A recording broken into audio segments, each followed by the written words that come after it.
The Adventure of the Blanched Soldier by Arthur Conan Doyle. Read by Mark Young. The ideas of my friend, Watson, though limited, are exceedingly pertinacious. For a long time he has worried me to write an experience of my own. Perhaps I have rather invited this persecution, since I have often had occasion to point out to him how superficial are his own accounts, and to accuse him of pandering to popular taste, instead of confining himself rigidly to facts and figures. "Try yourself, Holmes," he has retorted. And I am compelled to admit that, having taken my pen in my hand, I do begin to realize that the matter must be presented in such a way as may interest the reader. The following case can hardly fail to do so, as it is among the strangest happenings in my collection. Though it chanced that Watson had no note of it in his collection, speaking of my old friend and biographer, I would take this opportunity to remark that if I burden myself with a companion in my various little inquiries, it is not done out of sentiment or caprice, but it is that Watson has some remarkable characteristics of his own, to which in his modesty he has given small attention amid his exaggerated estimates of my own performances. A confederate who foresees your conclusions and course of action is always dangerous, but one to whom each development comes as a perpetual surprise, and to whom the future is always a closed book, is indeed an ideal helpmate. I find from my notebook that it was in January 1903, just after the conclusion of the Boer War, that I had my visit from Mr. James M. Dodd, a big, fresh, sunburned, upstanding Briton. The good Watson had at that time deserted me for a wife, the only selfish action which I can recall in our association. I was alone. It is my habit to sit with my back to the window, and to place my visitors in the opposite chair, where the light falls full upon them. Mr. James M. Dodd seemed somewhat at a loss how to begin the interview. I did not attempt to help him, for his silence gave me more time for observation. I have found it wise to impress clients with a sense of power, and so I give him some of my conclusions. "From South Africa, sir, I perceive." "Yes, sir," he answered, with some surprise. "Imperial Yeomanry, I fancy." "Exactly. Middlesex Corps, no doubt." "That is so, Mr. Holmes. You are a wizard." I smiled at his bewildered expression. When a gentleman of virile appearance enters my room with such tan upon his face as an English son could never give, and with his handkerchief in his sleeve instead of his pocket, it is not difficult to place him. You wear a short beard, which shows that you are not a regular. You have the cut of a riding man. As to Middlesex, your card has already shown me that you are a stockbroker from Throgmorton Street. What other regiment would you join? You see everything. I see no more than you, but I have trained myself to notice what I see. However, Mr. Dodd was not to discuss the science of observation that you called upon me this morning. What has been happening at Tuxbury Old Park? "Mr. Holmes." "My dear sir, there is no mystery. Your letter came with that heading, and as you fixed this appointment in very pressing terms, it was clear that something sudden and important had occurred." "Yes, indeed, but the letter was written in the afternoon, and a good deal has happened since then. If Colonel Emsworth had not kicked me out—" "Kicked you out?" "Well, that was what it amounted to. He is a hard nail, is Colonel Emsworth, the greatest martinet in the army in his day. And it was a day of rough language, too.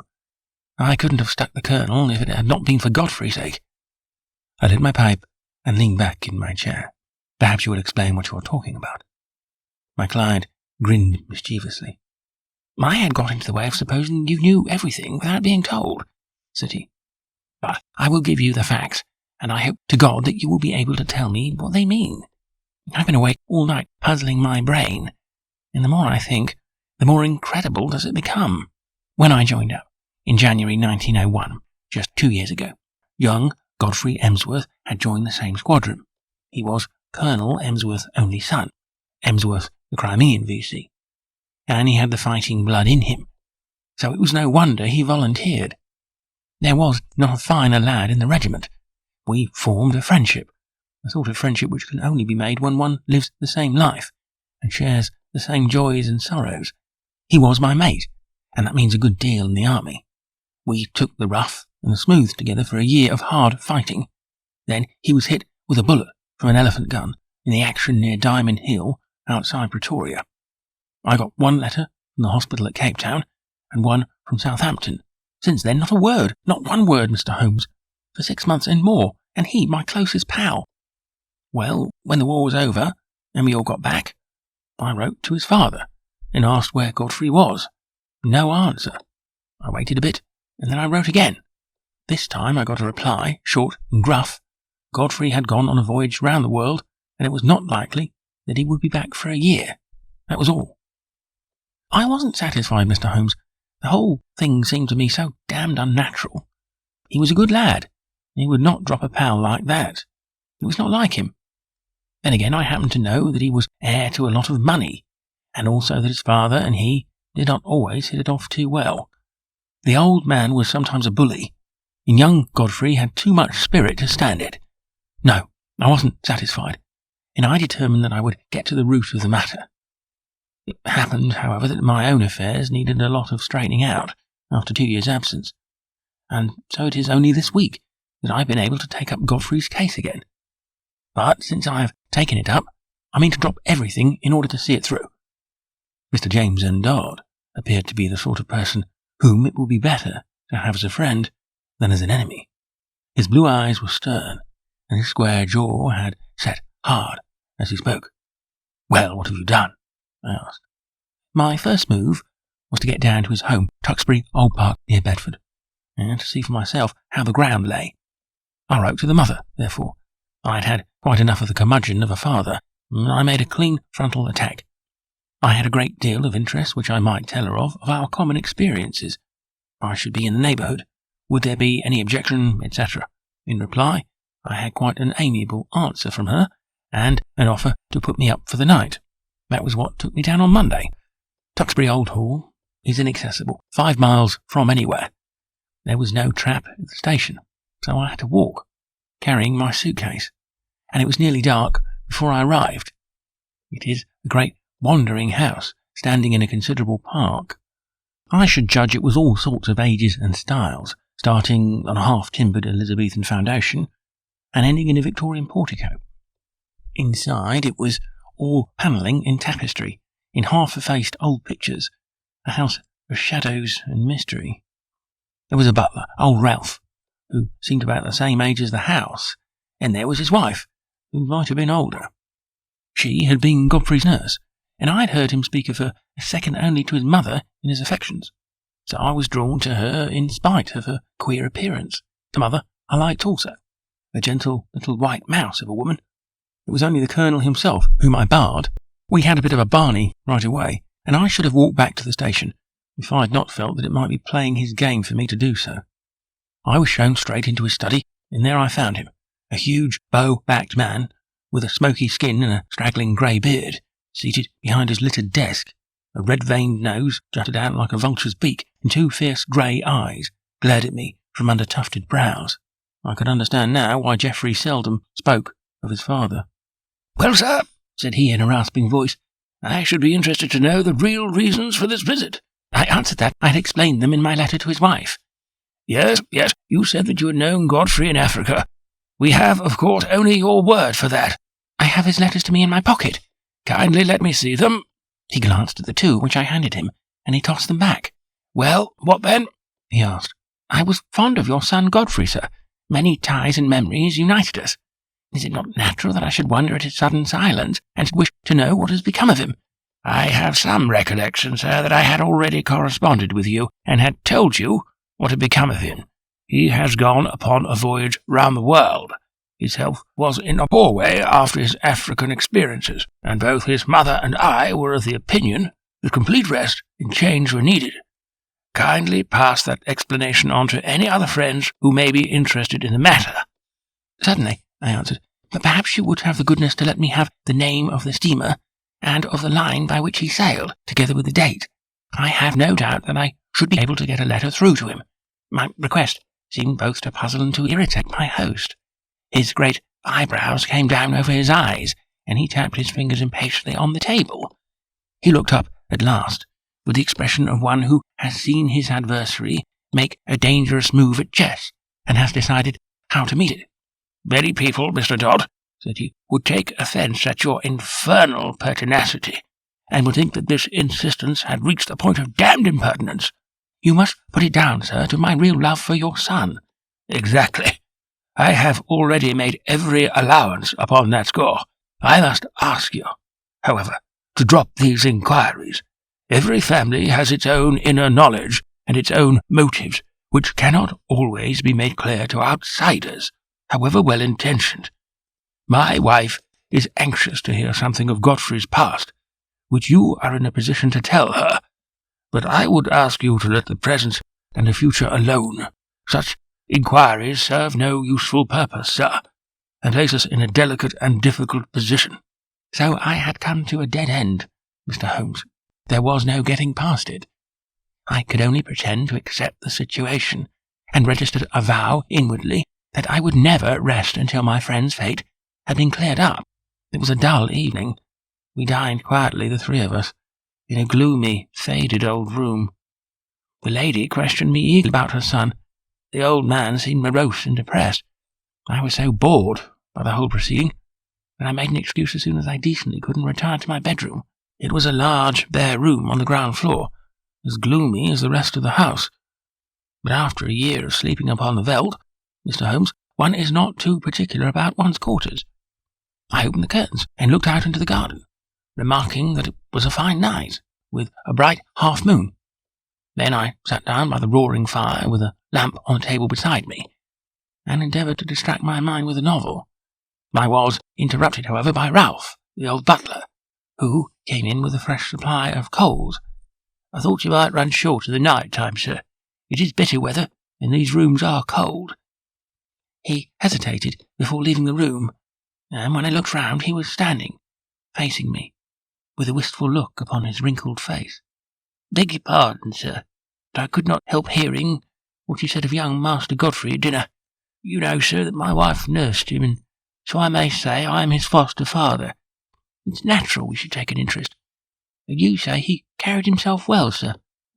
There was no braver man in the regiment. He pulled me out once from under the rifles of the Boers, or maybe I should not be here. The old butler rubbed his skinny hands. Yes, sir, yes, that is Master Godfrey all over. He was always courageous. There's not a tree in the park, sir, that he has not climbed. Nothing would stop him. He was a fine boy, and oh, sir, he was a fine man. I sprang to my feet. Look here, I cried. You say he was. You speak as if he were dead. What is all this mystery? What has become of Godfrey Emsworth? I gripped the old man by the shoulder, but he shrank away.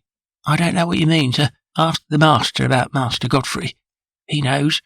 It is not for me to interfere. He was leaving the room, but I held his arm. Listen, I said. You are going to answer one question before you leave.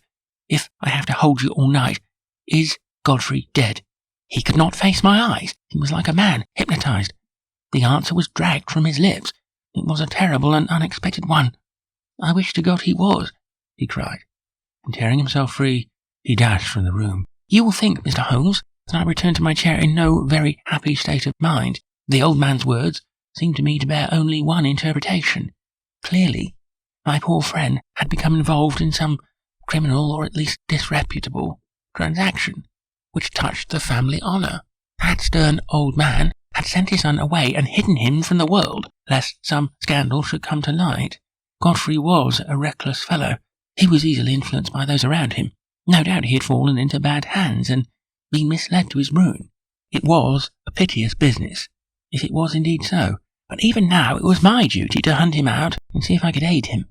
I was anxiously pondering the matter when I looked up, and there was Godfrey Emsworth standing before me. My client had paused as one in deep emotion. Pray continue, I said. Your problem presents some very unusual features. He was outside the window, Mr. Holmes, with his face pressed against the glass. I have told you that I looked out at the night. When I did so, I left the curtains partly open. His figure was framed in this gap. The window came down to the ground, and I could see the whole length of it. But it was his face which held my gaze. He was deadly pale. Never have I seen a man so white. I reckon ghosts may look like that. But his eyes met mine, and they were the eyes of a living man. He sprang back when he saw that I was looking at him, and he vanished into the darkness. There was something shocking about the man, Mr. Holmes. It wasn't merely that ghastly face, glimmering as white as cheese in the darkness. It was more subtle than that.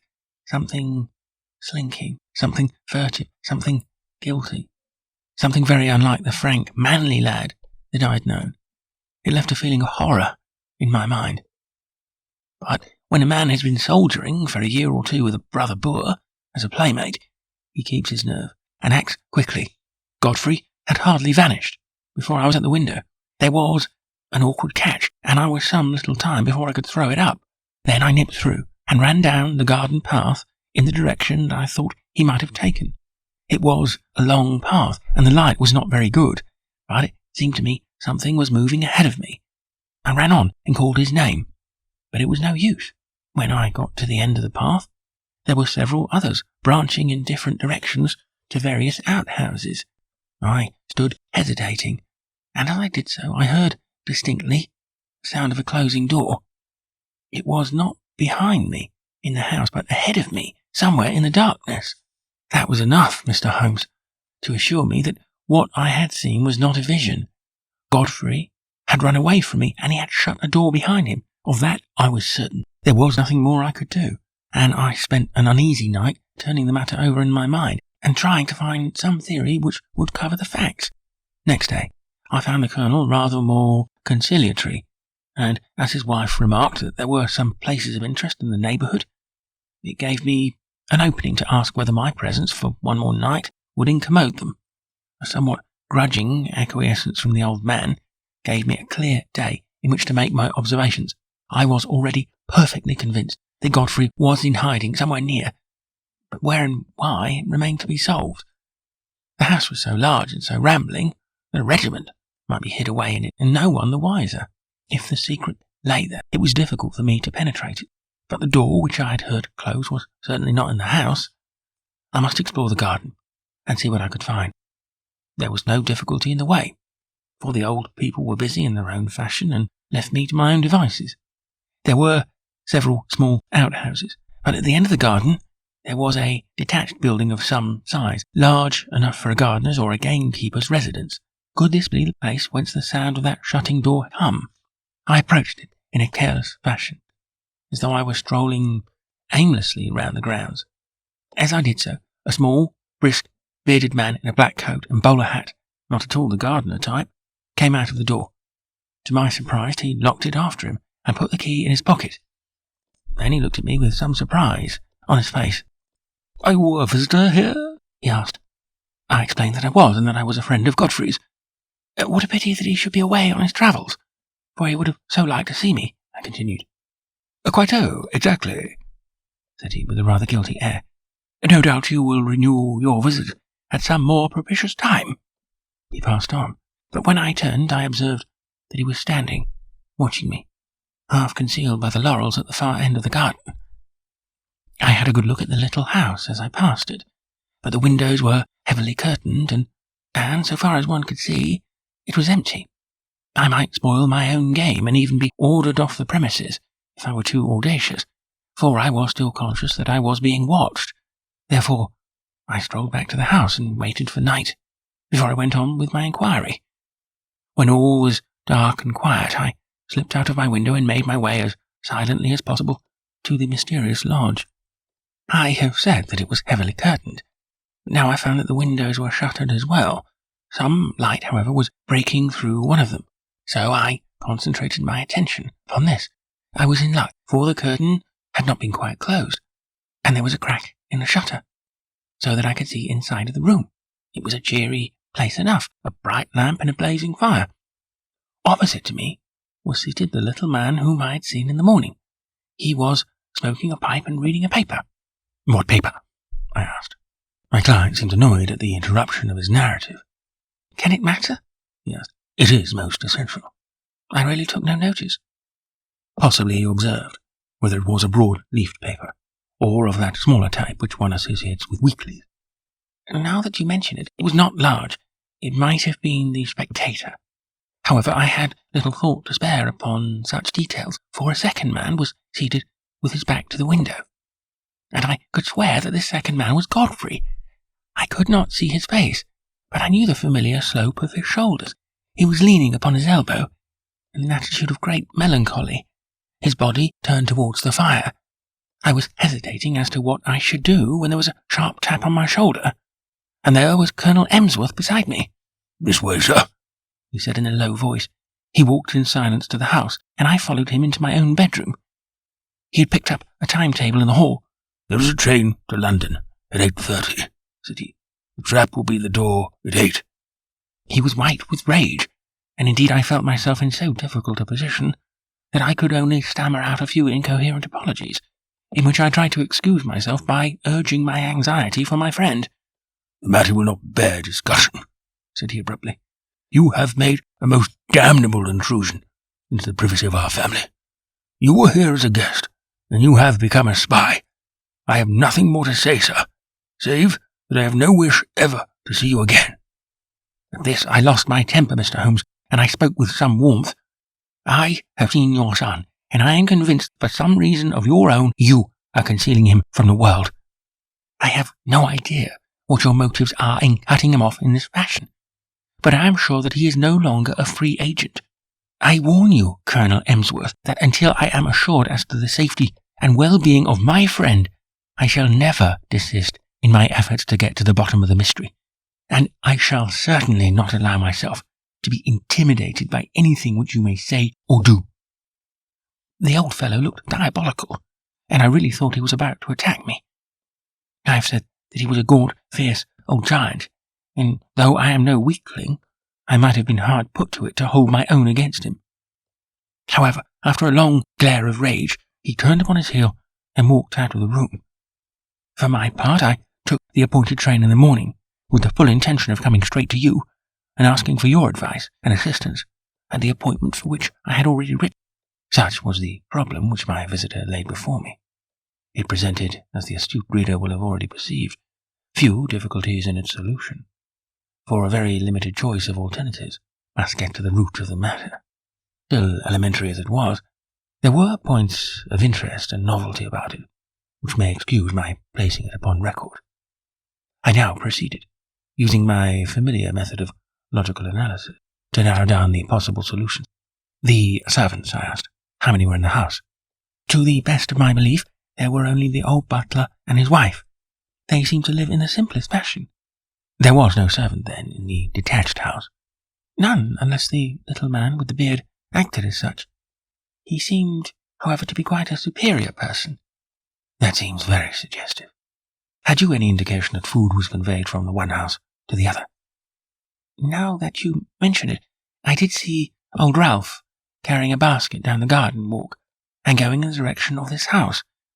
The idea of food did not occur to me at the moment." "Did you make any local inquiries?" "Yes, I did. I spoke to the station master and also to the innkeeper in the village. I simply asked if they knew anything of my old comrade, Godfrey Emsworth.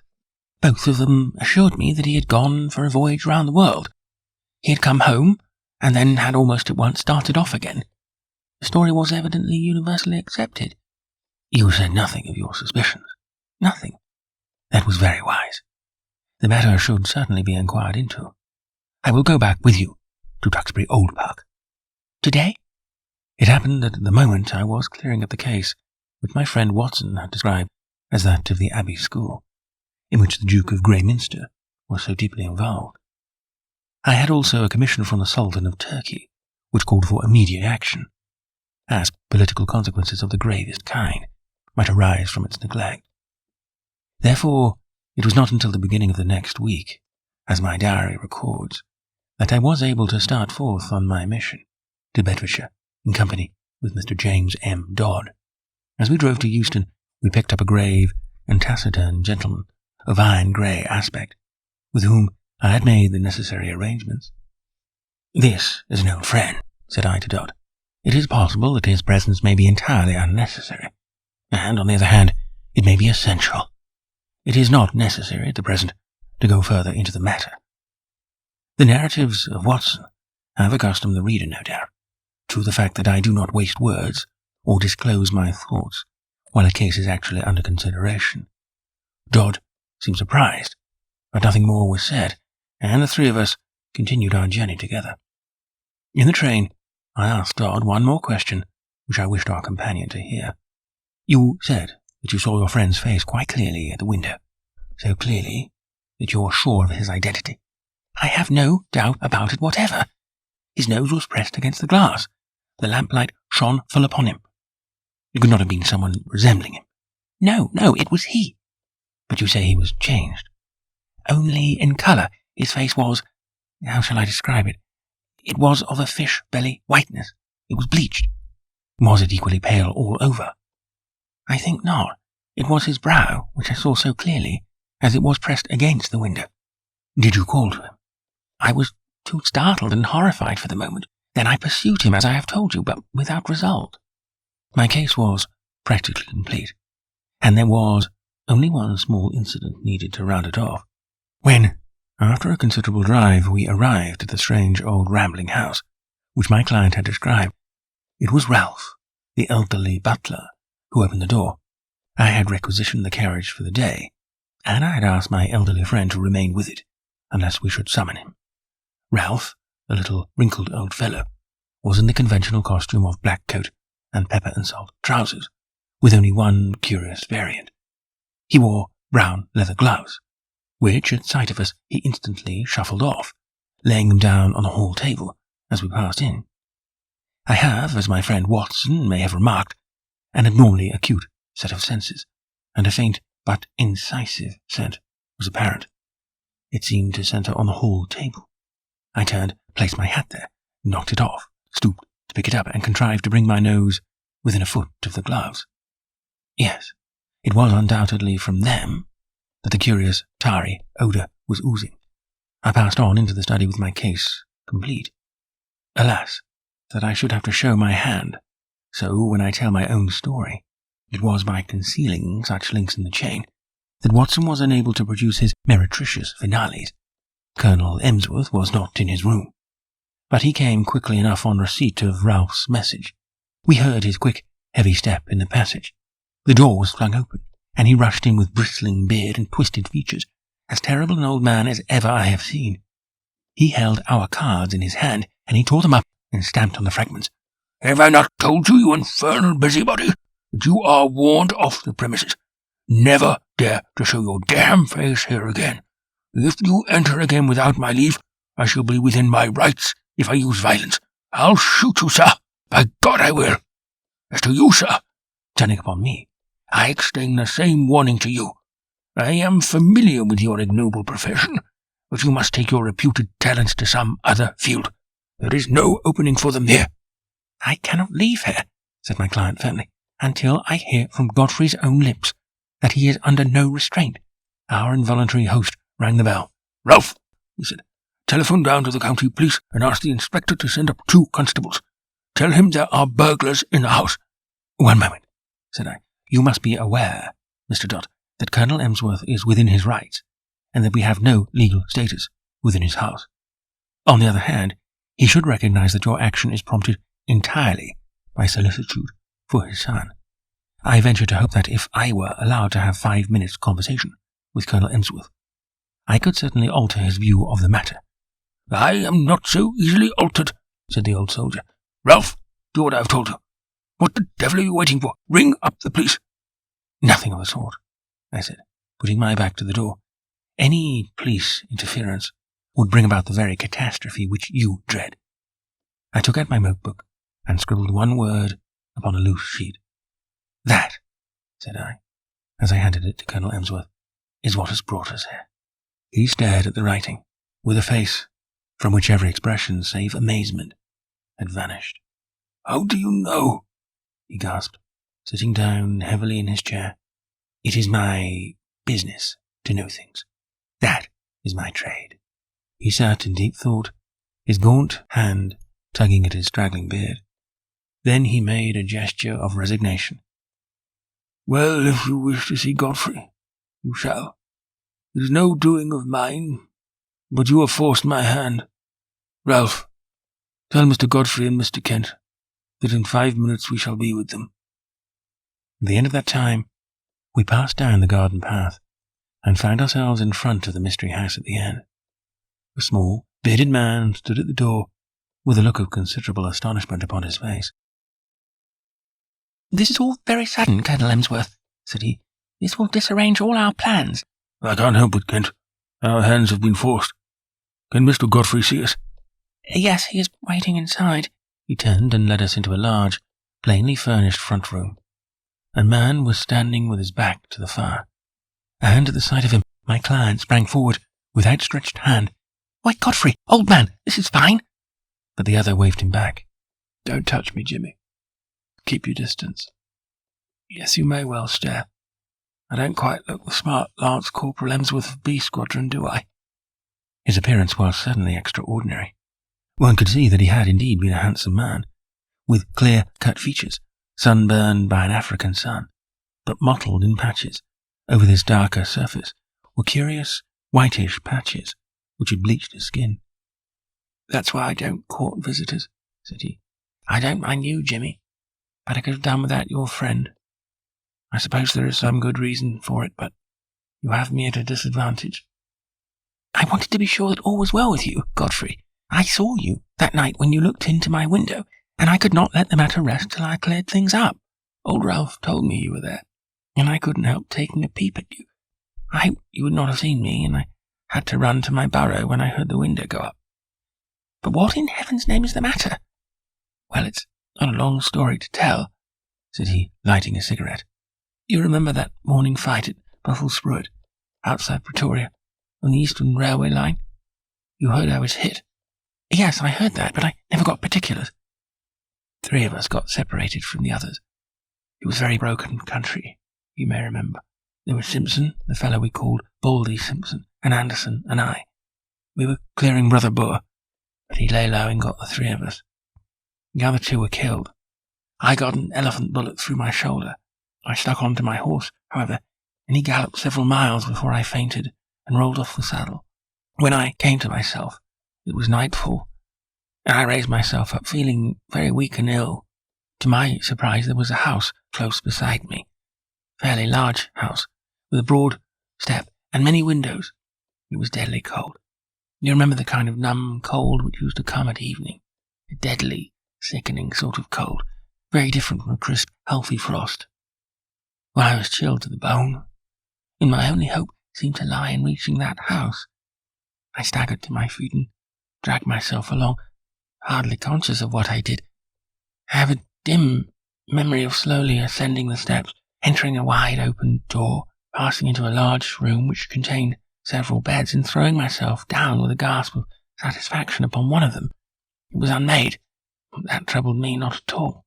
I drew the clothes over my shivering body, and in a moment I was in a deep sleep. It was morning when I awakened, and it seemed to me that instead of coming out into a world of sanity, I had emerged into some extraordinary nightmare. The African sun flooded through the big curtainless windows, and every detail of the great bare, whitewashed dormitory stood out hard and clear. In front of me was standing a small, dwarf-like man with a huge bulbous head, who was jabbering excitedly in Dutch, waving 2 horrible hands, which looked to me like brown sponges. Behind him stood a group of people who seemed to be intensely amused by the situation. But a chill came over me as I looked at them. Not one of them was a normal human being. Every one was twisted or swollen or disfigured in some strange way. The laughter of these strange monstrosities was a dreadful thing to hear. It seemed that none of them speak English, but the situation wanted clearing up, for the creature with the big head was growing furiously angry and uttering wild beast cries. He had laid his deformed hands upon me and was dragging me out of bed. Regardless of the fresh flow of blood from my wound, the little monster was as strong as a bull, and I don't know what he might have done to me had not an elderly man, who was clearly in authority, been attracted to the room by the hubbub. He said a few stern words in Dutch. My persecutor shrank away. Then he turned upon me, gazing at me in the utmost astonishment. "How in the world did you come here?" he asked in amazement. "Wait a bit. I see that you are tired out, and that wounded shoulder of yours wants looking after. I am a doctor, and will soon have you tied up. Man alive, you are in far greater danger here than ever you were on the battlefield. You are in the leper hospital, and you have slept in a leper's bed. Need I tell you more, Jimmy? It seems that, in view of the approaching battle, all these poor creatures had been evacuated the day before. Then, as the British advanced, they had been brought back by this, their medical superintendent, who assured me that, though he believed he was immune to the disease, he would nonetheless never have dared to do what I had done. He put me in a private room, treated me kindly, and within a week or so, I was removed to the General Hospital at Pretoria. So there you have my tragedy. I hoped against hope, but it was not until I had reached home that the terrible signs which you see upon my face told me that I had not escaped. What was I to do? I was in this lonely house. We had 2 servants whom we could utterly trust. There was a house where I could live, under a pledge of secrecy. Mr. Kent, who is a surgeon, was prepared to stay with me. It seemed simple enough on those lines. The alternative was a dreadful one, segregation for life among strangers, with never a hope of release. But absolute secrecy was necessary, nor even in this quiet countryside there would have been an outcry, and I should have been dragged to my horrible doom. Even you, Jimmy, even you had to be kept in the dark. Why my father has relented I cannot imagine. Colonel Emsworth pointed to me. This is the gentleman who forced my hand. He unfolded the scrap of paper on which I had written the word leprosy. It seemed to me that if he knew so much as that, it was safer that he should know all. And so it was, said I. Who knows but good may come of it? I understand only Mr. Kent has seen the patient. May I ask, sir, if you are an authority on such complaints, which are, I understand, tropical or semi-tropical in their nature? I have the ordinary knowledge of the educated medical man, he observed with some stiffness. I have no doubt, sir, that you are fully competent, but I am sure that you will agree that in such a case, a second opinion is valuable. You have avoided this, I understand, for fear that pressure should be put upon you to segregate the patient. It is so, said Colonel Emsworth. I foresaw this situation, I explained, and I had brought with me a friend whose discretion may absolutely be trusted. I was able once to do him a professional service, and he is ready to advise as a friend rather than as a specialist. His name is Sir James Saunders. The prospect of an interview with Lord Roberts would not have excited greater wonder and pleasure in a raw subaltern than was now reflected upon the face of Mr. Kent. I shall indeed be proud, he murmured. Then I will ask Sir James to step this way. He is at present in the carriage outside the door. Meanwhile, Colonel Emsworth, we may perhaps assemble in your study, where I could give the necessary explanations. And here it is that I miss my Watson. By cunning questions and ejaculations of wonder, he could elevate my simple art, which is but systematized common sense, into a prodigy. When I tell my own story, I have no such aid, and yet I will give my process of thought, even as I gave it to my small audience, which included Godfrey's mother, in the study of Colonel Emsworth. That process, said I, starts on the supposition that when you have eliminated all which is impossible, then whatever remains, however improbable, must be the truth. It may well be that several explanations remain, in which case one tries test after test, until one or other of them has a convincing amount of support. We will now apply this principle to the case in point. As it was first presented to me, there were 3 possible explanations of the seclusion or incarceration of this gentleman in an outhouse of his father's mansion. There was the explanation that he was in hiding for a crime, or that he was mad, and that they wished to avoid an asylum, or that he had some disease which caused his segregation. I could think of no other adequate solutions. These, then, had to be sifted and balanced against each other. The criminal solution would not bear inspection. No unsolved crime had been reported from that district. I was sure of that. If it were some crime not yet discovered, then clearly it would be to the interest of the family to get rid of the delinquent and send him abroad, rather than keep him concealed at home. I could see no explanation for such a line of conduct. Insanity was more plausible. The presence of the second person in the outhouse suggested a keeper. The fact that he locked the door when he came out strengthened the supposition and gave the idea of constraint. On the other hand, this constraint could not be severe, or the young man could not have got loose and come down to have a look at his friend. You will remember, Mr. Dodd, that I felt round for points asking you, for example, about the paper which Mr. Kent was reading. Had it been the Lancet or the British Medical Journal, it would have helped me. It is not illegal, however, to keep a lunatic upon private premises, so long as there is a qualified person in attendance, and that the authorities have been duly notified. Why then all this desperate desire for secrecy? Once again, I could not get the theory to fit the facts. There remained the third possibility, into which, rare and unlikely as it was, everything seemed to fit. Leprosy is not uncommon in South Africa. By some extraordinary chance, this youth might have contracted it. His people would be placed in a very dreadful position, since they would desire to save him from segregation. Great secrecy would be needed to prevent rumours from getting about, and subsequent interference by the authorities. A devoted medical man, if sufficiently paid, would easily be found to take charge of the sufferer. There would be no reason why the latter should not be allowed freedom after dark. Bleaching of the skin is a common result of the disease. The case was a strong one, so strong that I determined to act as if it were actually proved. When, on arriving here, I noticed that Ralph, who carried out the meals, had gloves which are impregnated with disinfectants, my last doubts were removed.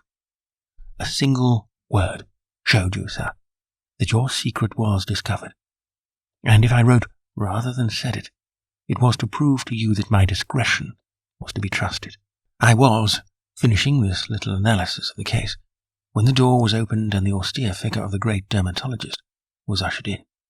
But for once his sphinx-like features had relaxed, and there was a warm humanity in his eyes. He strode up to Colonel Emsworth and shook him by the hand. "It is often my lot to bring ill tidings, and seldom good," said he. "This occasion is the more welcome. It is not leprosy." "What?" "A well-marked case of pseudo-leprosy or ichthyosis, a scale-like affection of the skin, unsightly, obstinate, but possibly curable, and certainly non-infective. Yes, Mr. Holmes, the coincidence is a remarkable one. But is it a coincidence? Are there not subtle forces at work of which we know little? Are we assured that the apprehension from which this young man has no doubt suffered terribly since its exposure to its contagion may not produce a physical effect which simulates that which it fears? At any rate, I pledge my professional reputation. But the lady has fainted. I think that Mr. Kent had better be with her until she recovers from this joyous shock."